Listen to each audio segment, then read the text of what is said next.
ప్రభు అయిన యేసుక్రీస్తు నామములో ఈ ఉదయకాల శుభములు ప్రతి ఒక్కరికి తెలియచేస్తూ ఉన్నాను. దేవుని మహాకృపను బట్టి దేవుడు మనందరికి ఇచ్చిన గొప్ప అవకాశం బట్టి దేవాది దేవునికి వందనాలు తెలియచేస్తున్నాను.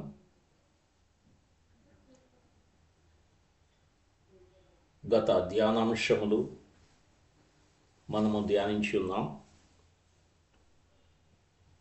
క్రిస్మస్లో ఉన్న 7 విశిష్టమైన లక్షణములు 3 మనము ధ్యానం చేసాం.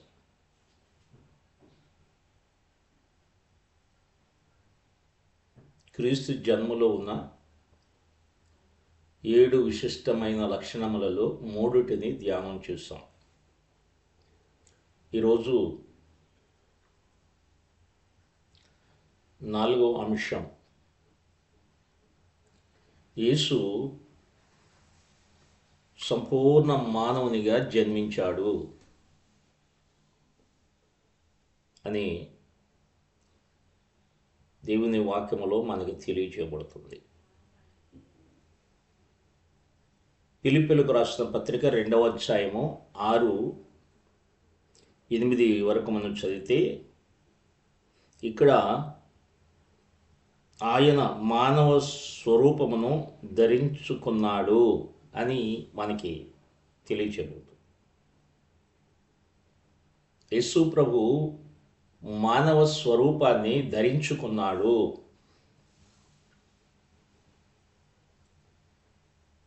అదేవిధంగా యెషయా గ్రంథము 9వ అధ్యాయము 6వ వచనములో యెషయా ప్రవక్త ఈ విధంగా తెలియచేస్తూ ఉన్నాడు.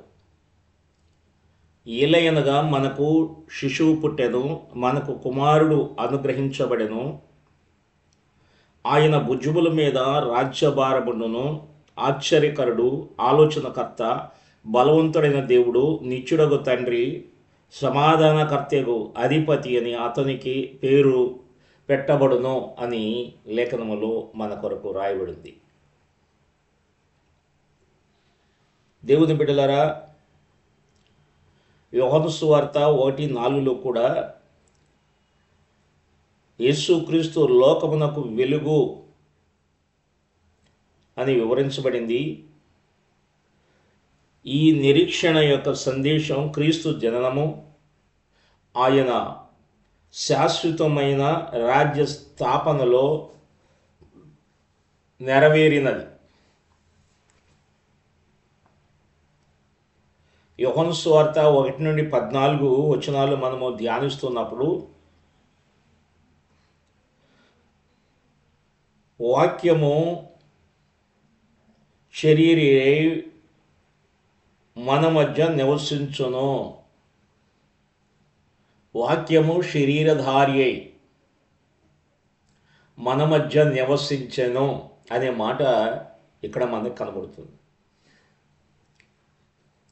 రోమీయులకు రాసిన పత్రిక 1వ అధ్యాయం 3-4లో కూడా పౌలు యేసును దావీదు రాజు వంశపు వాడని వర్ణించాడు. తిమోతి రాసిన మొదటి పత్రిక 3:16లో మానవ స్వభావము, దైవ స్వభావము ఈ భాగంలో స్పష్టంగా వివరించబడ్డాయి. యేసు సంపూర్ణ మానవుడిగా జన్మించాడు అనే విషయాన్ని మనము ఆలోచన చేయాలి. సంపూర్ణ మానవుడిగా ఆయన జన్మించిన ఆయనలో దైవ స్వభావము, మానవ స్వభావము 2 కలిసే ఉన్నాయి. అంటే దైవ స్వభావములో ఆయన పరిపూర్ణుడు, మానవ స్వభావములో కూడా ఆయన పరిపూర్ణుడు. పరలోకములో ఉన్నప్పుడు ప్రభువు యేసుక్రీస్తు వారు తండ్రి యొద్ద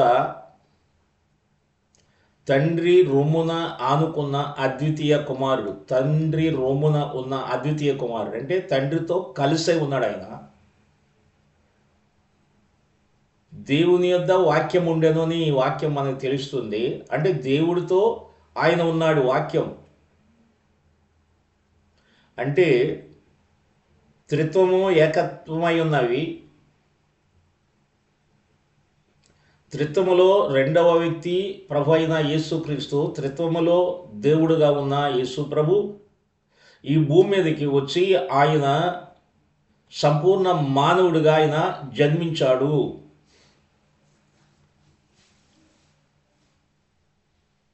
అని మనము ఇక్కడ అర్థం చేసుకోవాలి. ఎందుకని ఆయన సంపూర్ణ మానవుడిగా జన్మించాడు అంటే హెబ్రీయుల రాసిన పత్రిక 2:14 ఆ పిల్లలు రక్త మాంసములు గలవారైనందున, భూలోకములో ఉన్నటువంటి మనందరం కూడా రక్త మాంసములు కలిగిన వారుగా ఉన్నాం. రక్త మాంసములు కలిగిన వారుగా ఉన్నందున ఆ ప్రకారము మరణము యొక్క బలము గలవాని అనగా అపవాదిని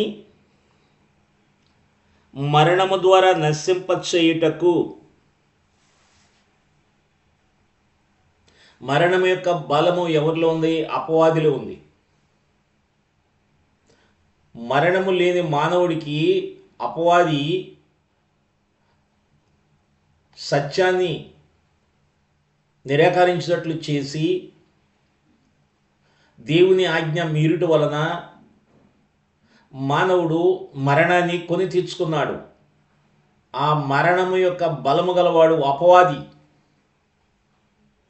ఎవరు కూడా ఈ మరణపు బలము నుండి తప్పించలేకపోతున్నారు, ఈ మరణము నుండి విడిపించలేకపోతున్నారు అని దేవుని వాక్యం చెబుతా ఉంది.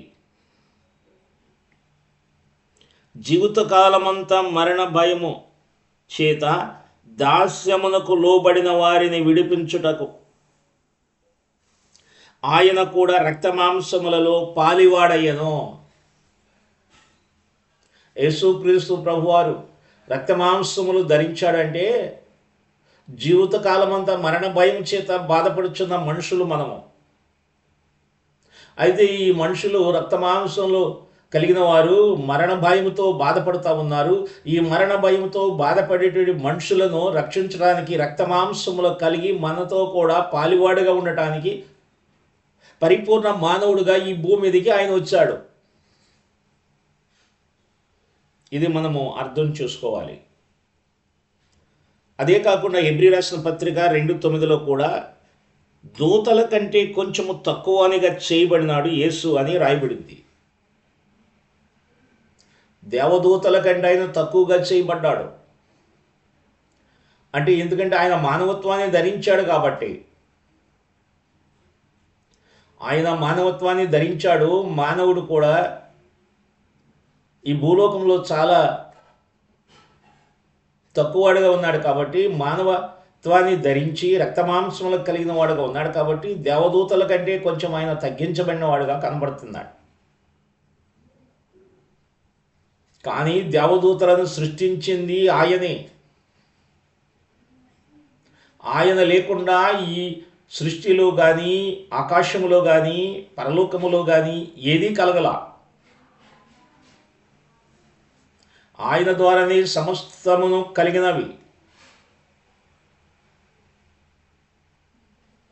త్రిత్వములో రెండోవాడుగా ఉన్న ప్రభు అయిన యేసుక్రీస్తు ఈ భూమి మీదకి వచ్చి సంపూర్ణ మానవ స్వభావాన్ని ధరించి ఈ భూమి మీదకి వచ్చాడు. రక్తమాంసములను ధరించి ఈ భూమి మీదకి వచ్చాడు. ఎందుకంటే ఈ లోకంలో ఉన్న మానవాళమైన మనము రక్తమాంసములు కలిగి మరణం అనేటువంటి భయము చేత బ్రతుకుతూ దానికి దాసులుగా బానిసలైపోయాం. ఆ బానిసత్వం నుండి విడిపించడానికి యేసుక్రీస్తు ప్రభువు ఈ భూమి మీదకి వచ్చాడు.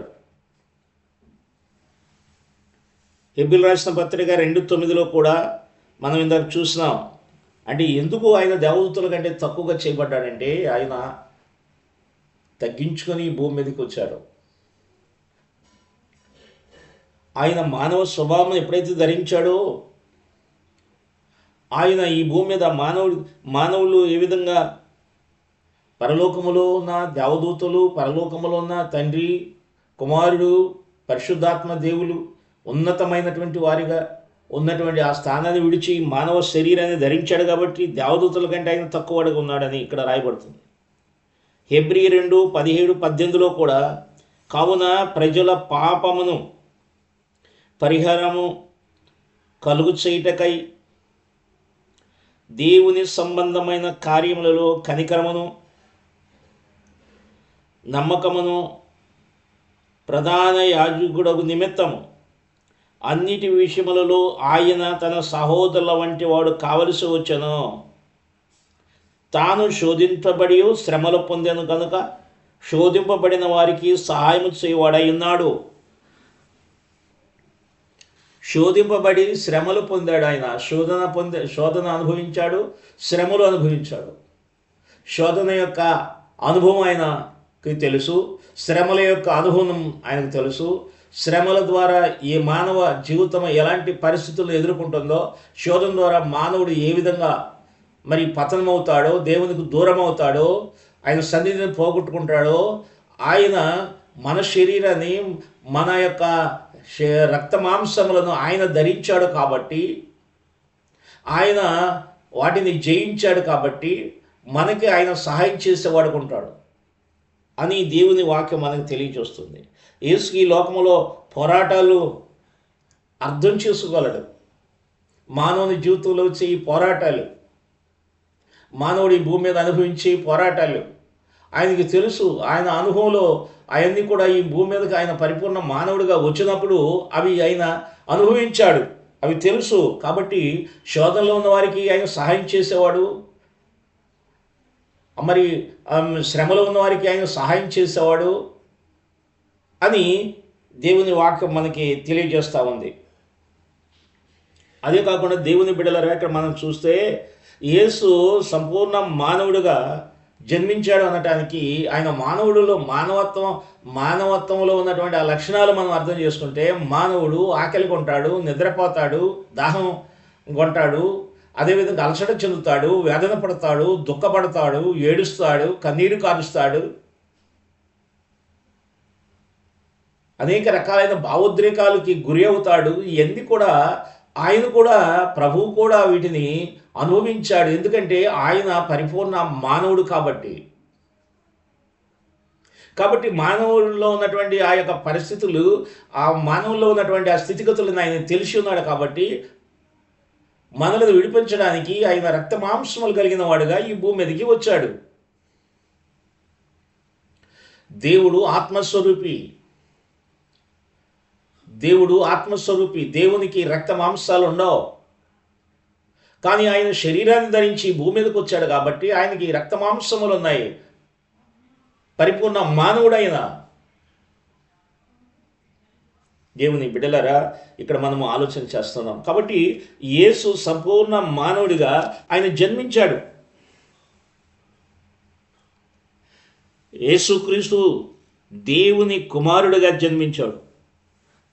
ఎంత శ్రేష్టమైన మాట! సంపూర్ణ మానవుడిగా జన్మించాడు, దేవుని కుమారుడిగా కూడా జన్మించాడు.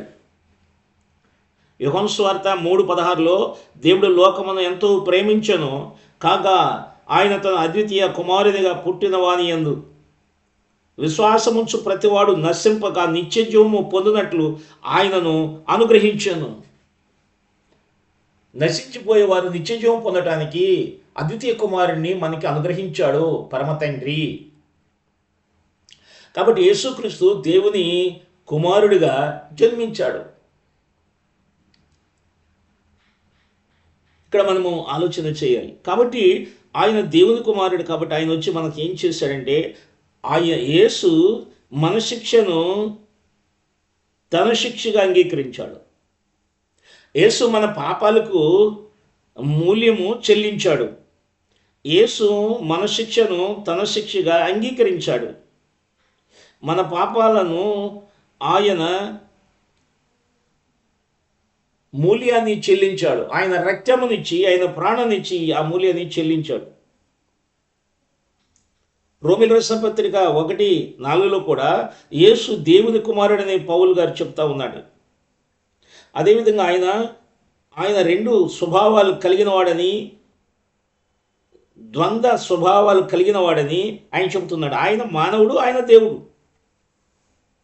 అని దేవుని వాక్యం మనకి తెలియజేస్తూ ఉంది. ఆయన దేవుని కుమారుడిగా జన్మించాడు.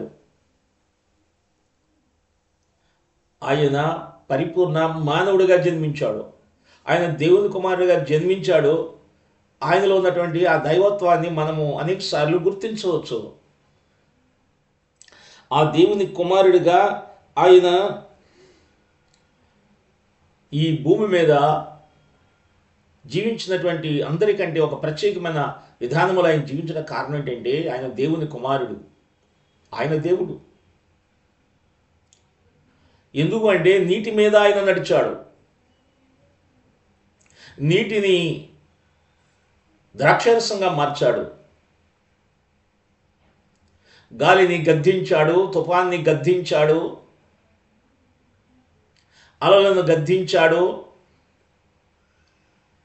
ఆయన అధికారముతో సృష్టి ఆయనకు లోబడినట్లుగా మనం చూస్తాం.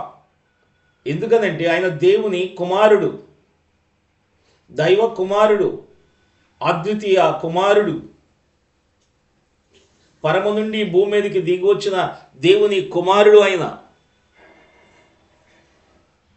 ప్రియమైన దేవుని బిడ్డలారా, ఆయన ఆ విధంగా ఉండటమే కాకుండా పేతురు రాసిన మొదటి పత్రిక 1:9 మనం చూస్తే, అమూల్యమైన రక్తము చేత నిర్దోషమును నిష్కలంకమగు గొర్రె పిల్ల వంటి క్రీస్తు రక్తము చేత విమోచించబడితమే అని మీరు ఎరుగుదరు కదా. గొర్రెపిల్ల రక్తము చేత మీరు విమోచించబడ్డారు అంటే ఆయన పరిపూర్ణ మానవుడిగానే ఉంటే ఈ భూలోకములో ఆ బలియాగం అనేది పరిపూర్ణమయ్యేది కాదు. ఆయన దేవుని కుమారుడుగా ఉన్నాడు, మానవ కుమారుడుగా కూడా ఆయన ఉన్నాడు.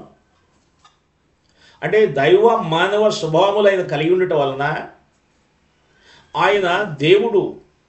ఆయన ఏం చెప్పాడు? నేను ప్రాణం పెట్టడానికి, ప్రాణాన్ని తీసుకోవటానికి నాకు అధికారం కలదు, పాపములను క్షమించే అధికారము నాకు కలదు.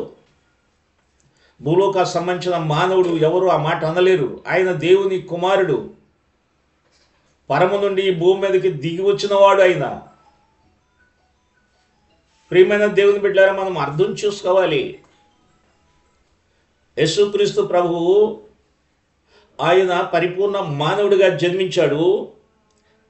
యేసుక్రీస్తు దేవుని కుమారుడిగా జన్మించాడు. ఈ సత్యాన్ని మనము అర్థం చేసుకోవాలి. దైవ మానవ స్వభావములు ఏకమై ఉన్నాయి, ఆయనలో ఏకమై ఉన్నాయి. అంత గొప్ప సత్యాన్ని మనము గ్రహించాలి.